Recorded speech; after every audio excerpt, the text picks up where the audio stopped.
Without so much as a warning, life hangs in the balance. Human endeavor turns to chaos.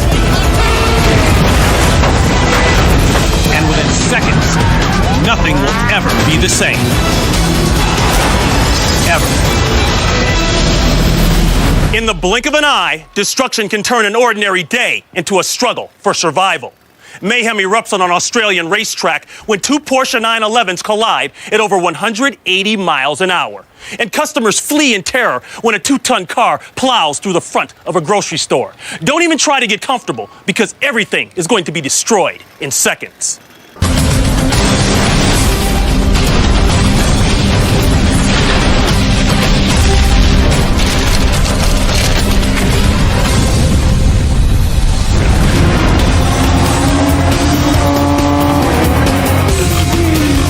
In excess of 186 miles per hour. 25 custom-built Porsche 911 GT3s race in the Wright Patton Shakespeare Carrera Cup. Going down into turn 3 there. There's a bit of a bump under braking. High speeds.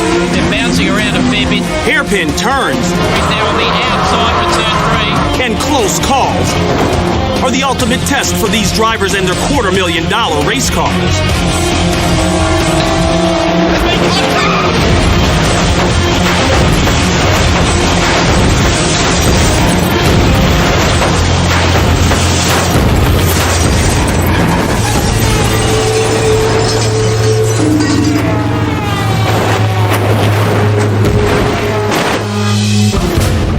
It's lap 2, and in the black car, Cameron McLean attempts to gain position on 4th place holder Rodney Jane. Cameron McLean menacing the back of Rodney Jane. There he's going to try the over and under trick. Rounding the turn at 100 miles per hour, McLean gets a fast run out of the corner. McLean may have the upper hand here.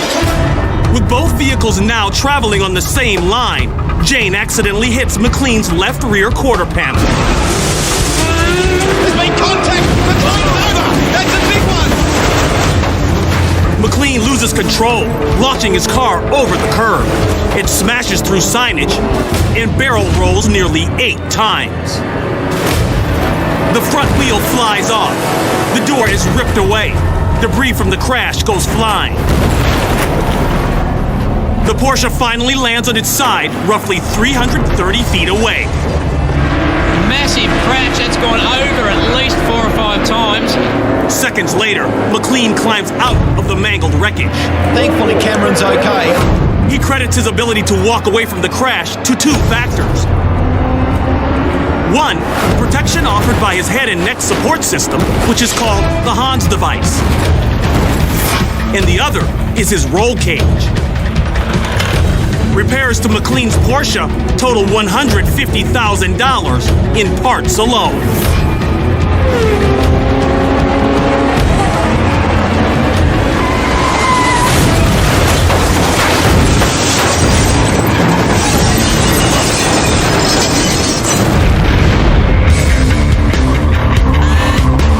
A catastrophe looms on the horizon as residents watch a blazing Russian oil refinery in the distance spew black smoke.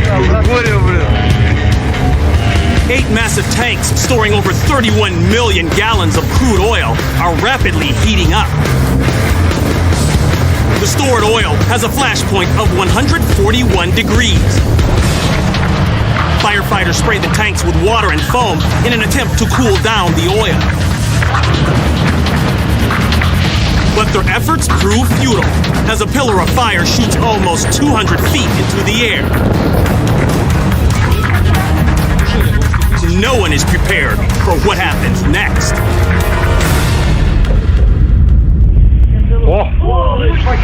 Выходной день. Волна!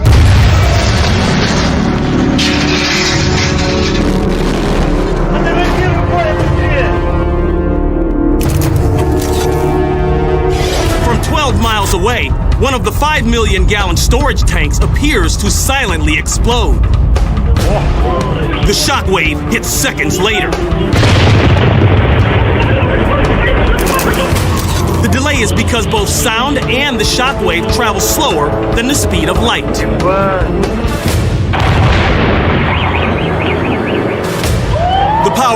concussion reaches towns more than a dozen miles away.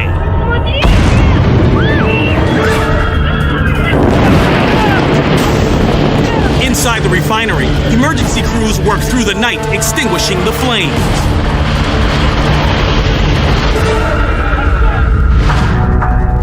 After 20 hours, firefighters finally bring the blaze under control.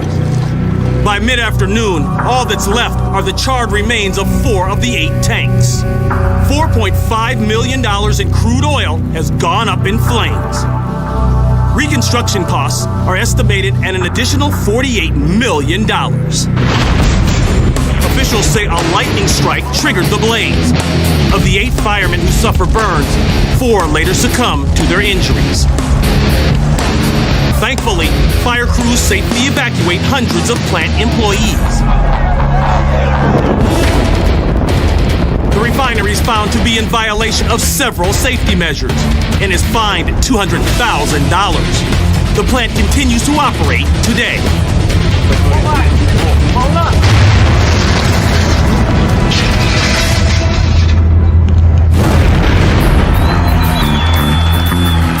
To riders and fans, it's known as FMX.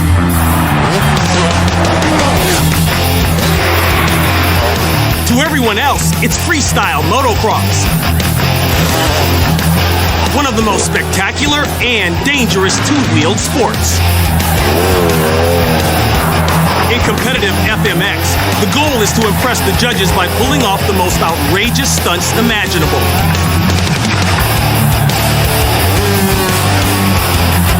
And risk is a part of the equation. June 27, 2009.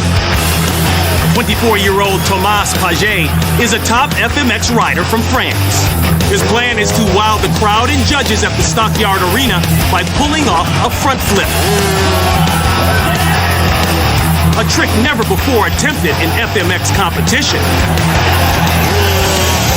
With good reason.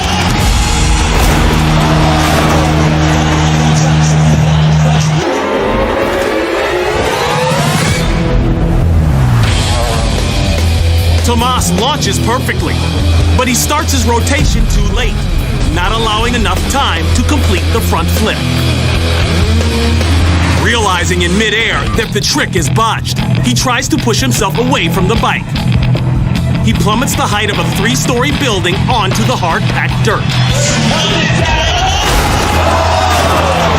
His 225-pound motorcycle lands just inches away.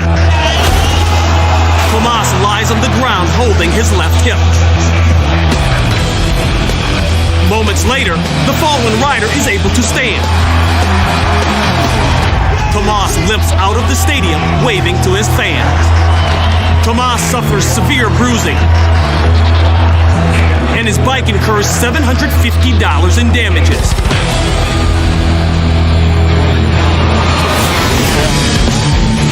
Just 3 weeks later, he's back competing. But the front flip has yet to be completed in competition.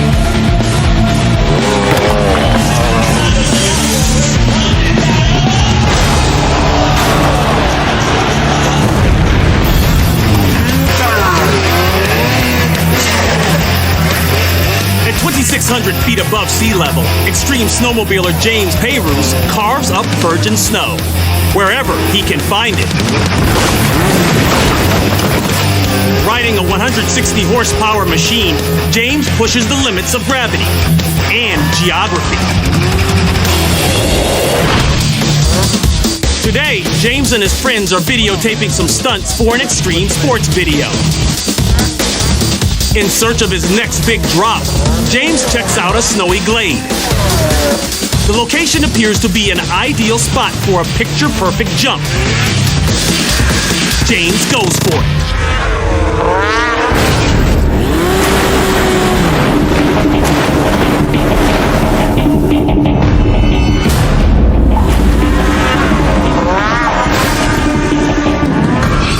James doesn't enter the jump with enough speed.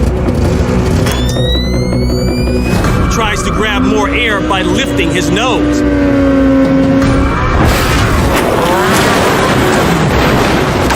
But lands directly on a log partially hidden in the snow. The impact vaults him over the handlebars. His snowmobile then runs him over. Out of control, the sled flips 3 times before coming to a stop. Oh my gosh. You all right? James and his friends are 10 miles from their vehicles, and the nearest hospital is another 40-minute car ride beyond that. Bleeding and in excruciating pain, James remounts his snowmobile and rides the 10 miles.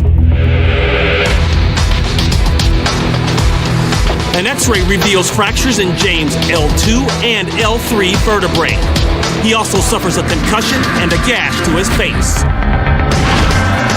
After 6 months of physical therapy, James makes nearly a full recovery. He still rides his snowmobile in the backcountry, but now avoids attempting extreme stunts like this.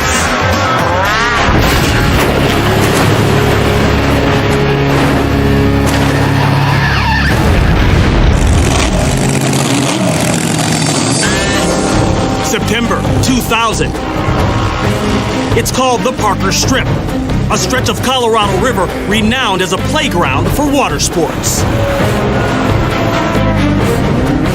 But when 2 friends decide to race their flat-bottom boat, winning soon takes a back seat to surviving.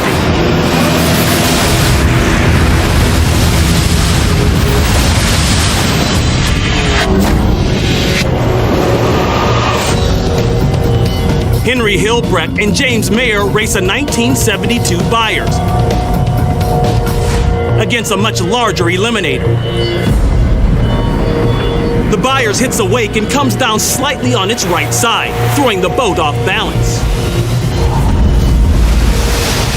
The small vessel flips and ejects the men, narrowly missing them. James on the left somersaults 3 times before disappearing off camera. Henry, the driver, bounces and skids on his backside almost 50 feet across the water. Their friends in the Eliminator quickly come to the rescue. Henry and James are examined by doctors and released from the hospital with minor bruises. Their friends manage to get the damaged Byers ashore several hours later. The $10,000 boat is a total loss. At the time of this crash, accidents on the Parker Strip are a frequent occurrence. Over one 4-year period, it's the site of nearly 300 boating accidents.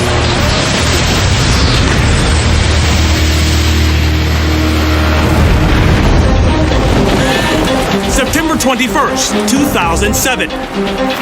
Severe weather brings torrential downpours on the residents of Almuncar, Spain.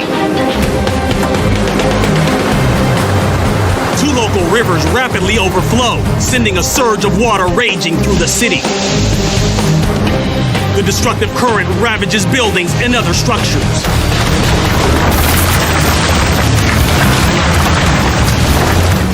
Vehicles weighing 2 tons and more are no match for the powerful current. The floodwaters quickly fill an industrial yard. The mounting pressure proves to be too much for its perimeter fence. The debris-filled water then spills into another yard protected by a retaining wall. The wall separates the yard from a nearby garage, which is beginning to flood. Residents rush to save their cars. The cement block retaining wall begins to sprout leaks, leading to its inevitable collapse.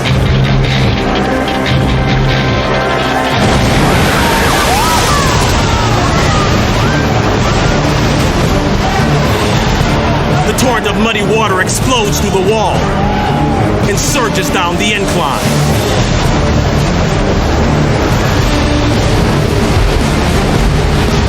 The onslaught quickly floods the garage.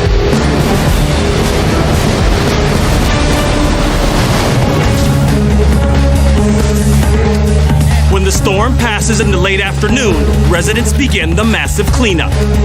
One person loses his life due to the storm, which leaves 290 garages flooded, 68 houses destroyed, and over 1,300 vehicles waterlogged. Damages are estimated at more than $104 million. The deluge is responsible for the worst flooding to hit the area in 40 years.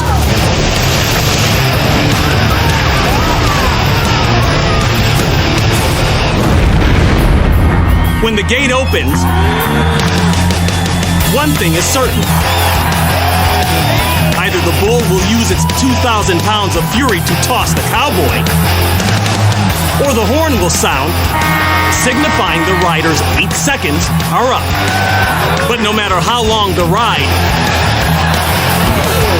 the danger is always the dismount. As this Brazilian bull rider knows all too well. The rodeo veteran is less than 3 seconds into a ride when one of the bull's horns rams into his head. The impact puts him into a coma that lasts 13 days. 5.5 months later, and against his doctor's advice, he's back in the saddle. But not for long.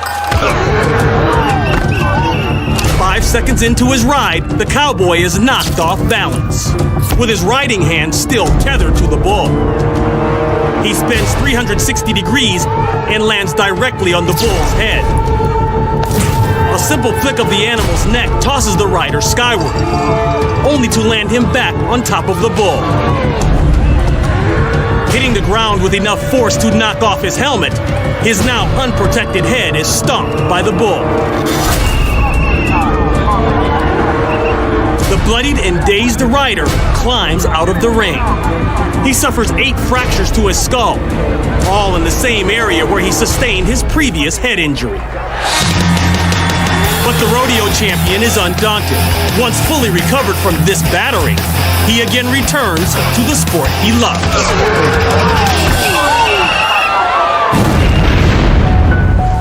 Pine Bluff, Arkansas. It's a typical afternoon at this downtown supermarket. A woman stands in the checkout line buying groceries. Meanwhile, another shopper goes to sit on the bench in front of the window. In an instant, both of their lives will change forever.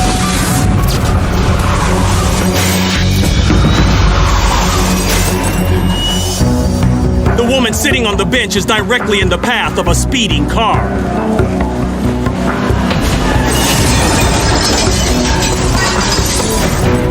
A few feet away, the customer and cashier see the car barreling towards them, but there's little time to react. Only the cashier is able to run to safety. The car finally comes to a stop, 30 feet into the store. Stunned bystanders come to the aid of the injured. The crash is set in motion when the 86-year-old driver hits the gas pedal instead of the brakes.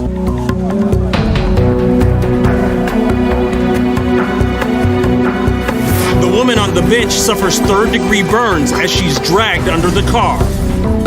The customer in line is severely injured. Both require lengthy hospital stays, but fortunately, they survive. As for the elderly driver, she walks away uninjured, but not without a ticket. She's cited for failure to maintain control of her vehicle.